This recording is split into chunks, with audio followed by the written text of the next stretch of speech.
계속해서 이어서 강론을 이어가겠습니다. 두 번째 강론 시간에 본문은 이어서 마태복음 6장 22절부터 23절입니다. 자, 22절부터 23절 우리 같이 한번 읽어보도록 하겠습니다. 계속해서 이어서 읽는 거거든요. 눈은 시작. 눈은 몸의 등불이니 그러므로 내 눈이 성하면 온몸이 밝을 것이요 눈이 나쁘면 온몸이 어두울 것이니 그러므로 내게 있는 빛이 어두우면 그 어둠이 얼마나 더하겠느냐. 좀 전까지만 하더라도 보물에 대해서 나왔습니다. 그렇죠? 그다음에 중요한 것은 우리 마음이라고 그랬습니다. 마음이 하늘을 향해 있냐 아니면 땅을 향해 있냐라고 말씀드렸어요. 자연스럽게 지금 마태복음 6장 22절에서는 이 부분을 우리 눈과 결부지어서 우리 마음에 대해서 한 번 더 설명을 합니다. 자, 눈은 몸의 등불이라고 합니다. 이런 말 많이 들어보셨죠? 유대 사상에서 이 눈은 곧 마음이라고 합니다. 눈은 마음, 또 시선, 또는 영적 통찰력을 의미한답니다. 본문하고 앞뒤 문맥을 연결해 보면 여기서는 눈은 마음이라고 얘기하고 있습니다. 한마디로 눈은 마음입니다. 그럼 눈이 맑은 사람은 마음도 맑다라고 그러죠. 눈이 흐리멍텅한 사람은 마음도 흐리멍텅하다고 합니다. 그래서 동태를 살 때는 반드시 눈을 봐라. 아닌가요? 예. 눈은 그만큼 중요하다라는 거예요. 그 상태를 얘기하고 있습니다. 우리는 이 눈을 어디를 바라보고 우리는 살고 있습니까? 하늘을 바라보며 우리는 살고 있습니다. 우리 영혼 전체를 환하게 밝히기도 하고요. 눈이 밝다라는 것은 우리 영혼을 많이 밝혀준다는 얘기고요. 눈이 어둡다라는 것은 우리의 영혼이 어둡다라는 걸 얘기하는데요. 눈이 밝다라는 것은 환하게 밝힌다고 그랬죠. 자, 우리 눈이 환하게 밝혀졌습니다. 어디를 쳐다봅니까? 하늘이에요, 땅이에요? 하늘을 바라보게 됩니다. 우리의 눈이 침침해지고 흐리멍텅해졌습니다. 어디를 자연스럽게 바라보게 되나요? 땅의 것을 바라보게 되는 거예요. 우리는 그 바라보는 그 시선에 뭐가 있냐면 보물이 있는 거예요. 왜 보물하고 이게 연결이 되냐면요. 앞에 나오는 구제, 또 기도, 금식을 이거를 유대인들이 하면서 바리새인들이 하면서 사람한테 칭찬받고 사람한테 이미 상을 받는 이 사람들은 그 칭찬받는 그 영광을 어디로부터 얻는 거예요? 땅으로부터 얻는 거예요. 그래서 이들은 땅에 시선을 두고 있다는 얘기예요. 앞에 나오는 이 부분들의 모든 우리 아버지께서 갚으시는 이들, 은밀히 기도하고 은밀히 금식하고 은밀히 구제하는 그들, 아버지와 내밀한 관계가 있는 그들은 아버지와의 관계가 내밀하기 때문에 어디를 쳐다보게 되냐면 하늘을 쳐다보게 됩니다. 눈이 맑아지는 거죠. 아담도 눈이 맑아졌습니까? 밝아졌습니까? 아담은 눈이 밝아졌어요. 아담의 선악과를 따먹은 그 아담의 눈은 세상을 바라보는 눈이었던 거죠. 이 눈은요, 우리가 밝아져야지 하고 딱 뜨면 밝아지는 게 아니고요, 어두워야지 하고 딱 어둡게 뜨면 어두워지는 게 아니에요. 밝아지고 어둠의 주권이 아버지에게 있습니다.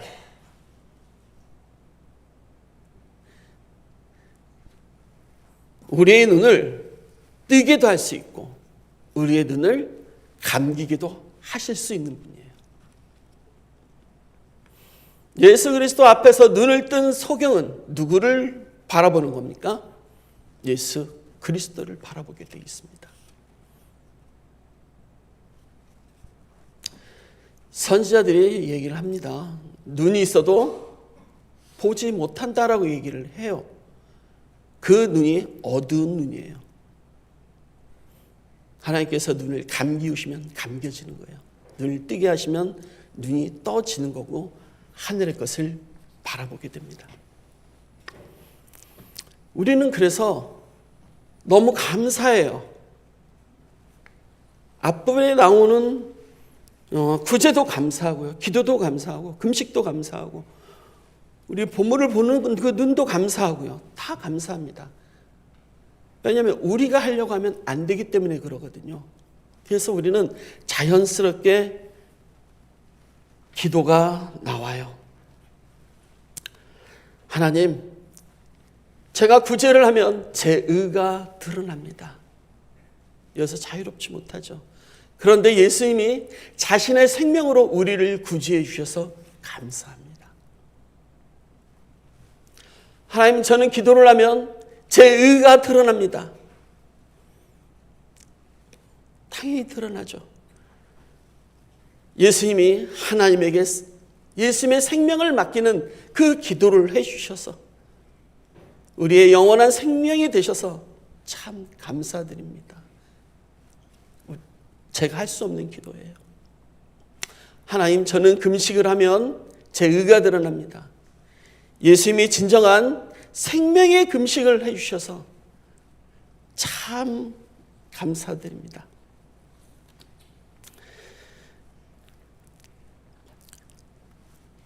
예수님의 의로 우리를 생명 가운데로 인도하셔서 감사합니다. 우리의 의는 생명 가운데로 인도되어지지 않습니다. 예수님의 우리의 보물이 되셔서 감사합니다. 그래서 우리 눈이 하늘을 쳐다보게 하시고 하늘에 마음을 두게 하시니 감사합니다. 타락한 인간은 눈이 나쁜 상태입니다. 스스로 하늘의 것을 바라보지 못합니다. 죄로 가득 찼기 때문이에요. 예수님이 그 죄를 씻어 눈이 좋은 상태를 만들어 주셔서 이제 하늘을 바라볼 수 있게 되었습니다.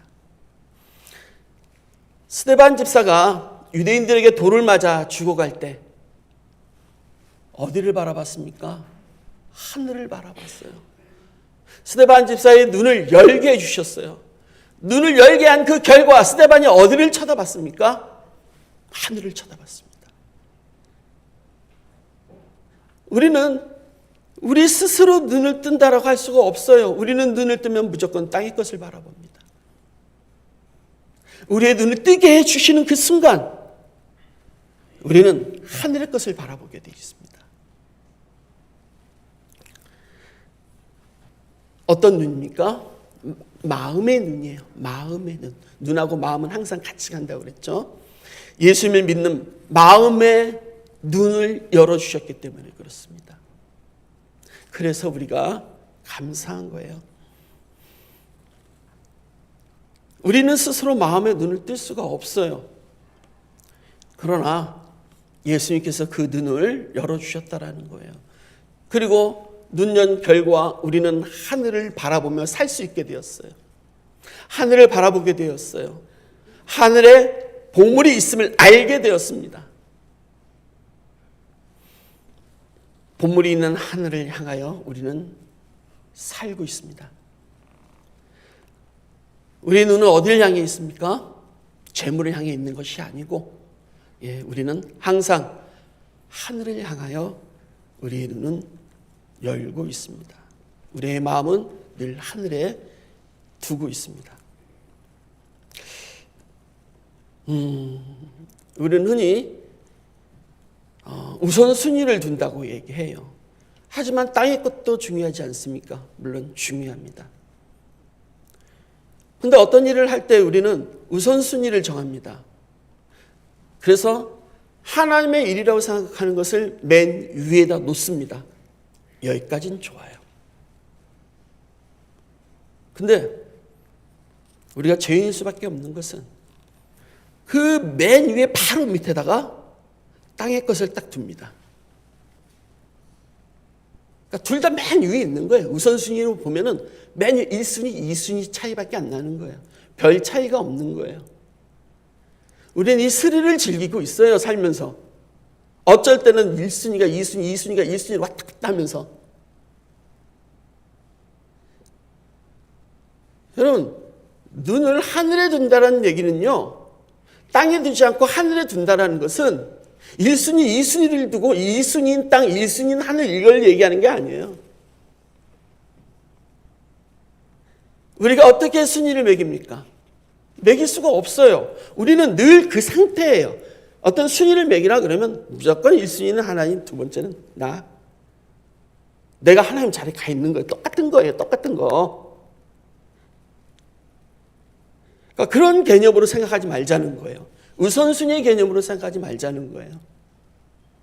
내가 하나님 것을 먼저 생각하니까. 이거는 우리 정말 그 죄성을 가진 인간의 속성이죠. 비슷하게 갖다 놔요. 그리고 그걸 차이가 있다는 생각을 합니다. 아니요, 그거는 그 차이는요, 하늘과 땅 차이지 비슷한 차이가 아니라는 거예요. 1순위, 2순위에서 왔다 갔다 하는 차이가 아니라는 거예요. 우리가 이렇게 삶을 살고 있지 않나 생각합니다. 그래서 우리가 죄인이라는 것을 늘 깨닫는 것이죠. 분명히 하늘과 땅 차이입니다. 하늘과 땅 차이를 여러분 경험해 가면서 또 느껴가면서 우리가 살았으면 좋겠어요.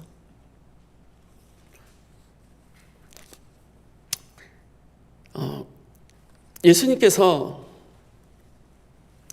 요한복음 9장 39절입니다. 예수님께서 이르시되 내가 심판하러 이 세상에 왔으니 보지 못하는 자들은 보게 하고, 즉 예수님께서 말씀하시는 거예요. 보지 못하는 자들을 보게 한다라고 얘기하고 있어요. 일단 보는 자들은 맹이 되려 함이라 하시니, 못하는 자들은 보게 하고 또 보는 자들은 맹이 되게 한다라는 거예요. 그러니까 우리가 눈을 뜬다라는 것은 영의 눈을 뜬다라는 걸 얘기하는 것이고, 이 영의 눈을 뜬다라는 것은 우리가 할 수 있는 것이 아니다라는 거예요. 예수님께서 눈을 뜨게 하셨기 때문에 우리가 눈을 뜬 거고, 눈을 떴기 때문에 하늘의 것을 우리가 소망하며 바라보며 살아갈 수 있다라는 얘기예요. 눈을 보게 하시는 분, 눈을 보지 못하게 하시는 분이 예수님이시고, 눈을 뜨게 하시고 하늘 향해 눈을 고정시키시는 분도 바로 예수님이십니다. 이어서 마태복음 6장 24절입니다. 한 사람이 두 주인을 섬기지 못할 것이니 혹 이를 미워하고 저를 사랑하거나 혹 이를 중히 여기고 저를 경히 여김이라. 너희가 하나님과 재물을 겸하여 섬기지 못하느니라. 이렇게 말씀하십니다. 이 두 주인을 얘기합니다. 자, 한 사람이 두 주인을 섬기지 못합니다. 이것은 재물을 생각하면 이해가 잘 되죠. 하늘에 있는 진비냐, 땅에 있는 진비냐. 하늘을 바라보냐, 땅을 바라보냐. 여러분, 하늘의 주인을 섬기면 하늘의 주인에 우리가 지배당하는 겁니다. 우리가 통치되어지는 거예요. 그런데 땅의 주인을 섬기게 되면 땅의 주인으로부터 우리는 어떻게 되는 거예요? 우리가 땅의 주인을 섬겨야 되는 것이고 땅의 주인이 우리를 통치하게 되는 것이죠. 우리의 통치는 둘 중에 하나의 통치만 있습니다. 하늘의 통치냐 땅의 통치냐. 이걸 또 비스듬하게 두지 말라는 얘기예요. 하늘과 땅 차이라는 얘기예요. 두 주인을 섬길 수도 있어요. 두 개를 똑같이 놔둬요. 우선순위 1, 2위에 딱 놔두고 두 개를 왔다 갔다 하고 있습니다. 그렇게 하면 안 된다는 거죠. 또 실제적으로 통치를 받게 되면 그 통치에 우리는 압도당해요. 통치받는 그 주권에 우리는 무릎을 꿇고 엎드립니다. 압도당해요. 그 압도당함을 느꼈습니까?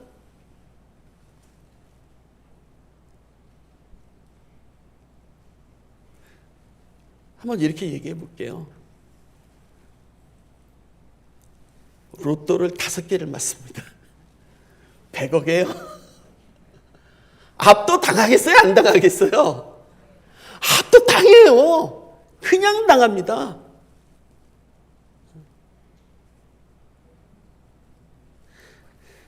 그런데 로또 교환하지 못하고 죽습니다.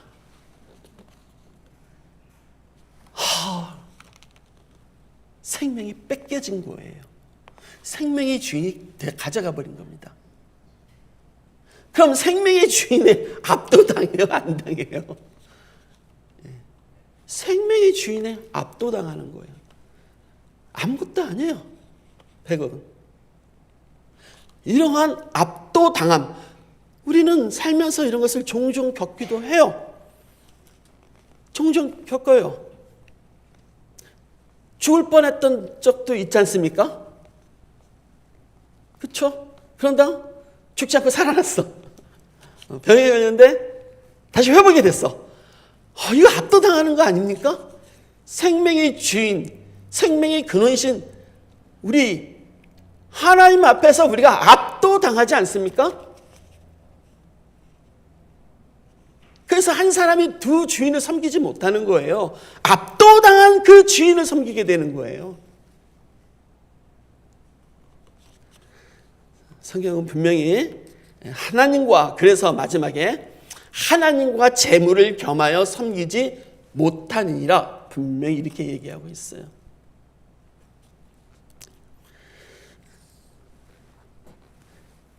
언약 백성들은 무엇에 의하여 압도당합니까? 무엇에 의하여 통치받습니까? 하늘의 하나님이 우리의 주인이십니까?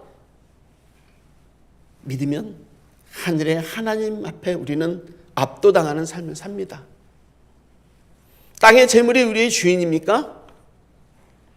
그러면 우리는 그 재물의 통치를 받습니다. 그렇게 살아가게 돼 있어요. 하늘의 통치를 받는가? 땅의 통치를 받는가?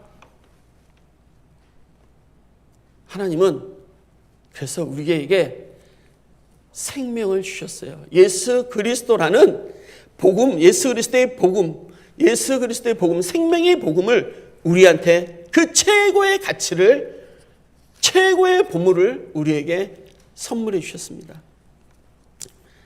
그래서 어느 정도 압도당하냐면 그 최고의 보물에 우리의 삶의 가치관이 압도당해요. 그래서 가치관이 그 권위 속으로 들어가게 됩니다. 그 통치 질서 속으로 들어갑니다. 세계관이 바뀝니다. 가치관이 바뀌고요. 행복관이 바뀝니다. 다 바뀝니다. 그것이 압도당한 상태예요. 누가 봐도 그 사람 보면 압도당해 있어요. 네. 그게 보여요. 그렇게 보입니다. 안 보일 수가 없죠. 나의 삶이 압도를 당했는데 그게 어떻게 안 보입니까?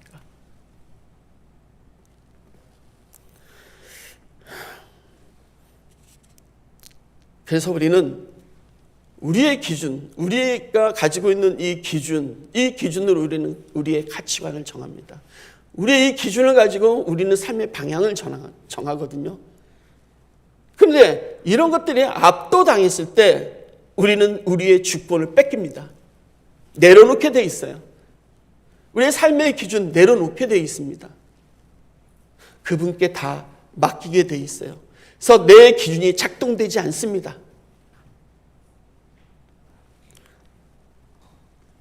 그렇기 때문에 내 기준이 작동이 되지 않기 때문에 내가 생각하는 내 삶의 기준들, 내 가치관들이 다 무너지게 되는 거죠. 완벽하게 압도당해 다 무너지게 됩니다. 왜? 하나님께서 우리의 삶에 예수 그리스도의 생명을 주셨습니까? 왜 예수 그리스도의 생명을 줘가지고 우리를 생명 앞에서 압도당하게 합니까? 하나님의 그것이 통치 방식이에요. 압도당하게 한다는 것은 그분의 통치 영역에 들어가는 겁니다. 그래서 그 압도당하는 거에는 예수 그리스도의 생명이 빠질 수가 없어요. 생명 앞에서 우리는 경건해집니다. 참 우리의 영원한 생명 되신 예수 그리스도에 의하여 우리가 압도되어져 가는 우리의 삶, 그것이 바로 하나님의 통치를 받는 하나님 나라의 질서 속에 있는 우리의 삶이에요. 그렇게 만들어 가고 계시기 때문에 우리가 감사하죠. 정말 감사하죠.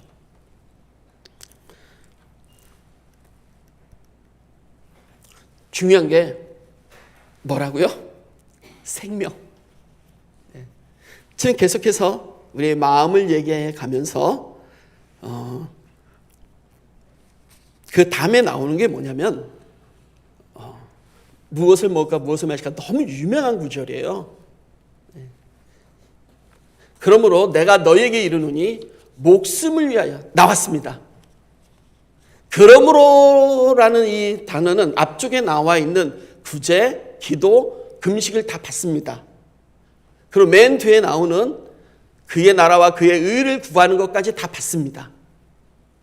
그러므로 6장 전체를 다 받는다고 볼 수 있어요. 여기서 말을 하려고 하는 건 무엇이냐? 그러므로 내가 너희에게 이르노니 목숨을 위하여. 이게 바로 생명이에요. 이 가치를 딱 갖다 놓는 거예요. 그러므로 내가 너희에게 이르노니 목숨을 위하여 무엇을 먹을까 무엇을 마실까 몸을 위하여 무엇을 입을까 염려하지 말라. 목숨이 음식보다 중하지 아니하며 몸이 의복보다 중요하지 아니하냐. 여러분 몸이 중요해요? 그럼 선생님 그러면 목숨과 목숨과 몸이 나와 있는데 그럼 둘 중에 어느 게 더 큰 거예요?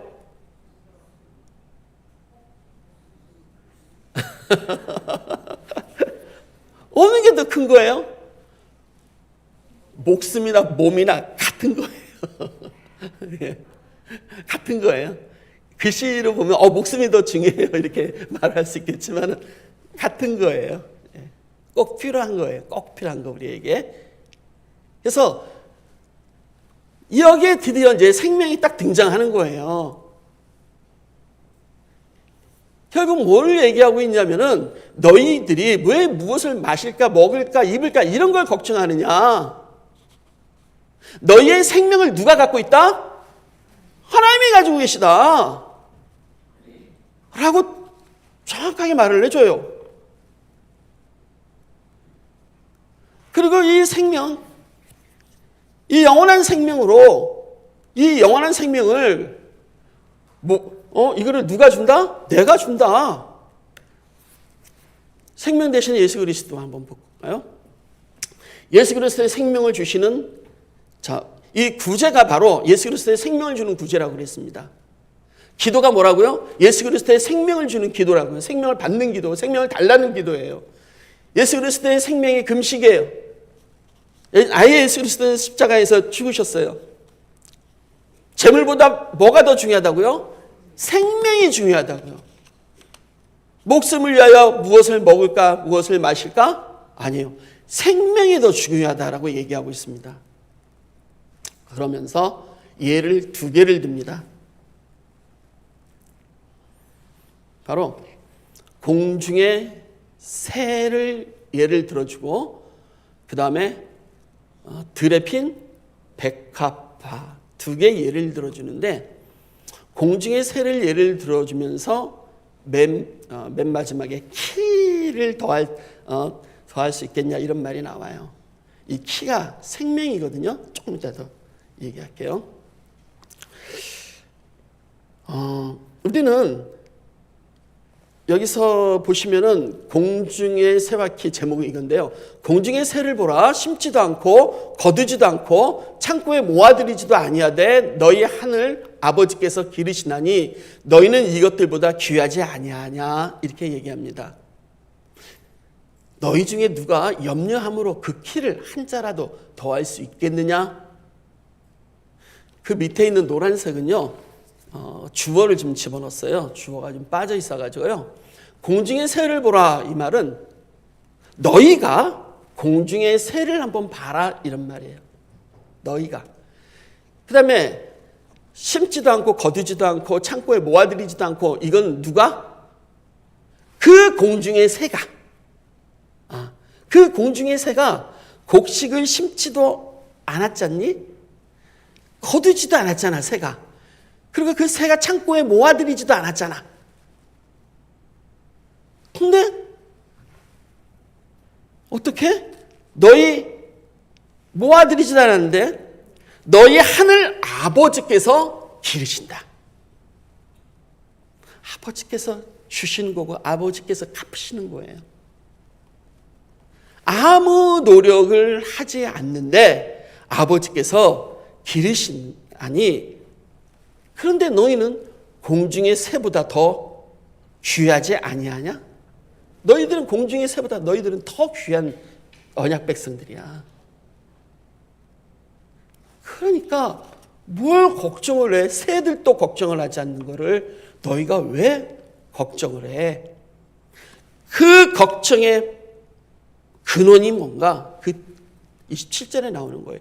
너희 중에 누가 염려함으로, 걱정함으로 그 키를 한 자나 더 할 수 있겠느냐? 그 키가 생명이죠.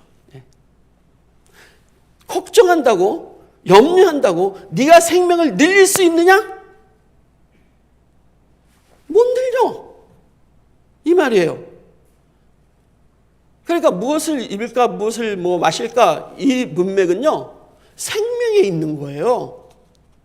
생명이 제일 중요한 건데, 이 생명을 하늘의 하나님 아버지께서 새를 기르듯이 너를 지금 붙잡고 있어. 너를 기르고 있어. 생명이 어디 딴 데 있는 게 아니고 지금 너와 함께 있어. 응? 그래서 너한테 영원한 생명이 있기 때문에 걱정하지 마. 내가 잡고 있어. 이렇게 얘기하고 있습니다. 두 번째 이제 예를 들어줍니다. 백합화와 솔로몬의 영광인데요. 또 너희가 어찌 의복을 위하여 염려하느냐? 들의 백합화가 어떻게 자라는가? 생각하여 보라. 수고도 아니하고 길쌈도 아니하니라. 길쌈은 옷을 만드는 거죠. 예.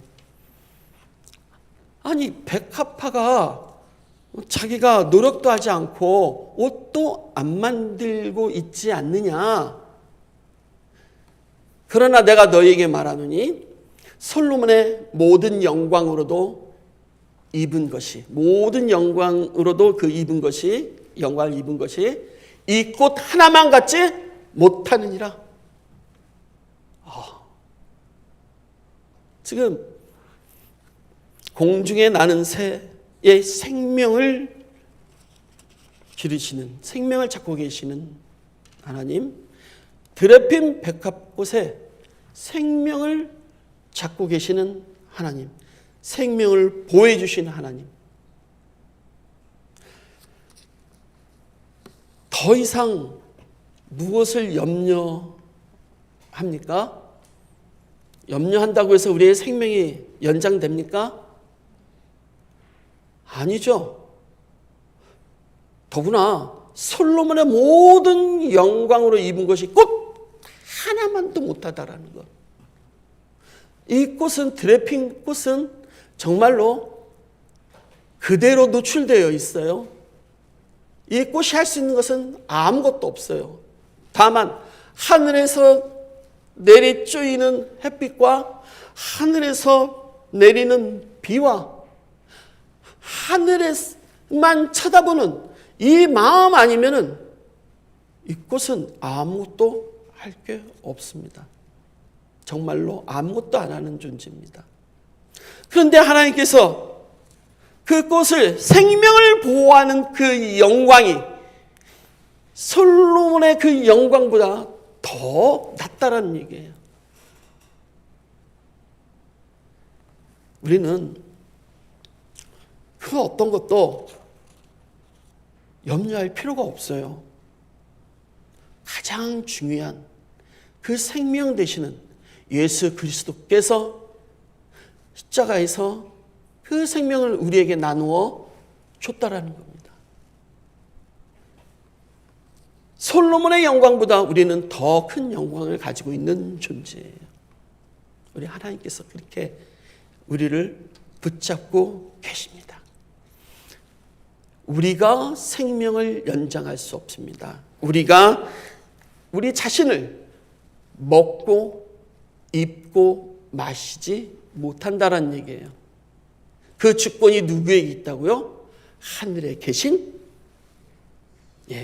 아버지예요. 아버지가 하시는 거예요. 우리가 할 수 있다라는 게 아닙니다. 그 아버지의 주권으로 예수 그리스도의 아들의 생명을 우리에게 내어주신 겁니다.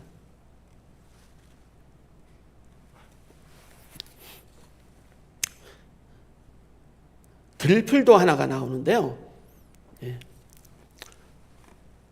오늘 있다가 내일 아궁이에 30절입니다. 계속 이어지고 있습니다. 오늘 있다가 내일 아궁이에 던져지는 들풀도 하나님이 이렇게 입히시거든 하물며 너희일까 보냐 믿음이 작은 자들아 이렇게 얘기합니다. 이 내용은 여러분 너무 잘 알고 있죠. 내일 아궁이에 던져지는 들풀입니다. 그 들풀도 하나님이 이렇게 입힌다라는 거예요. 백합화도 하나님이 입히시죠. 그렇죠? 백합화는 예쁘죠? 여러분, 들판에 있는 그 들꽃 한번 확대해서 찍어본 적 있습니까? 있으실 거예요. 아무리 작은 들풀이라도요, 확대해서 딱 찍으면은, 들풀이 아니에요. 우리가 알지 못하는 명품 꽃이에요. 확대해서 보면요. 근데 멀리서 보면 그냥 잡초 같아요. 잡초 같아요. 근데 가까이서 보니까 어때요? 솔로몬이 입은 영광보다 더 나은 거예요. 자, 이 들풀도 하나님이 입히신다. 그러면서 뭐라고 하냐면요. 믿음이 적은 자들아 이래요. 제자들이 한마디 했습니까? 제자들이 예수님한테 대들었어요? 말대꾸했어요? 아니에요. 근데 예수님이 잘 듣고 있는 제자들인데 잘 듣고 있는데 믿음이 작은 자들아 이렇게 해버립니다. 잘 듣고 고개를 끄덕끄덕이고 있는데 믿음이 작은 자들아 이렇게 말을 합니다. 예, 맞습니다. 아직은 믿음이 작은 자들이에요. 이 생명의 놀라운 가치를 아직 잘 모르고 있습니다.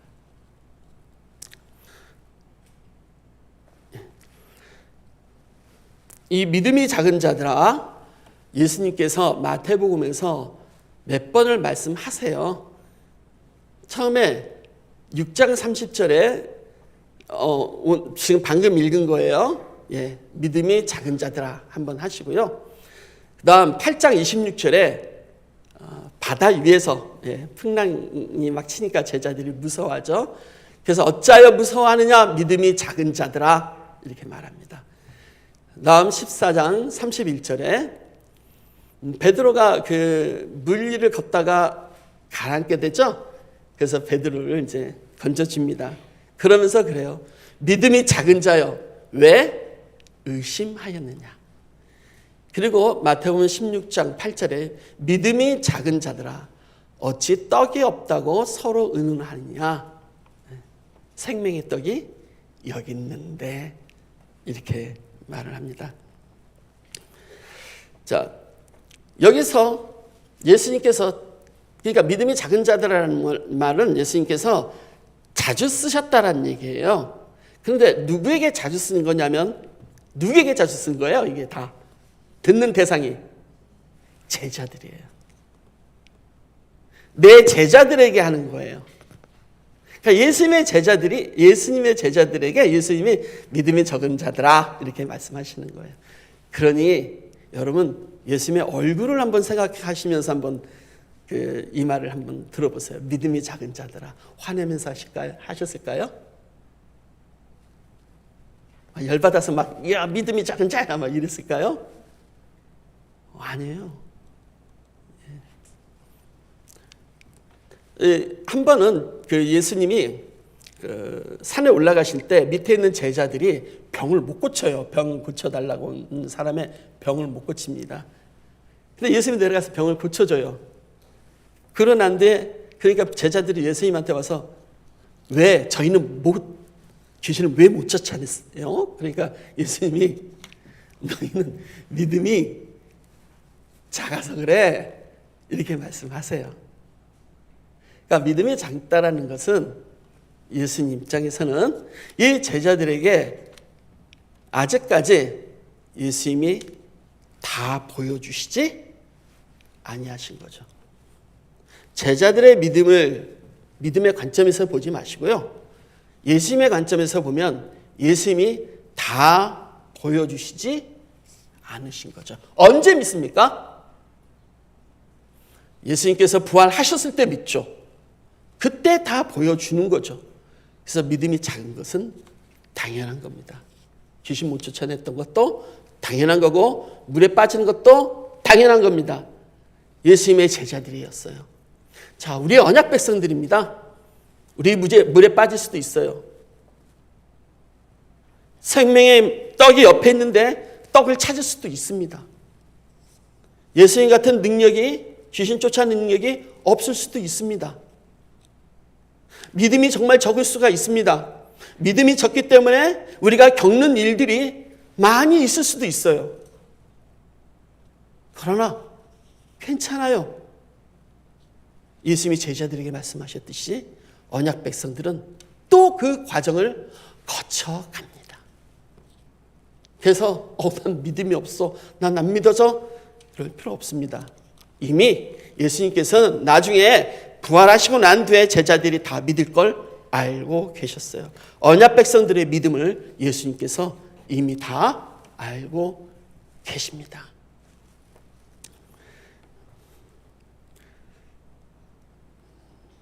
예. 31절에 그러므로 염려하여 이르기를 무엇을 먹을까, 무엇을 마실까, 무엇을 입을까 하지 마라. 이는 다 누가 구한다고요? 예, 이방인들이 구하는 거예요. 이 제자들이 구하는 게 아니란 얘기예요. 제자들과 이방인은 하늘과 땅 차이예요. 이건 이방인들이 구한다라는 거예요. 너희 하늘 아버지께서 이 모든 것이 너에게 있어야 할 줄을 아시느니라. 아멘. 예, 우리 더 진도를 나갈 수가 없습니다. 나머지 진도는 다음 시간에 하는 걸로 하고요. 저는 이 마지막 32절 말씀에 큰 위로를 얻습니다.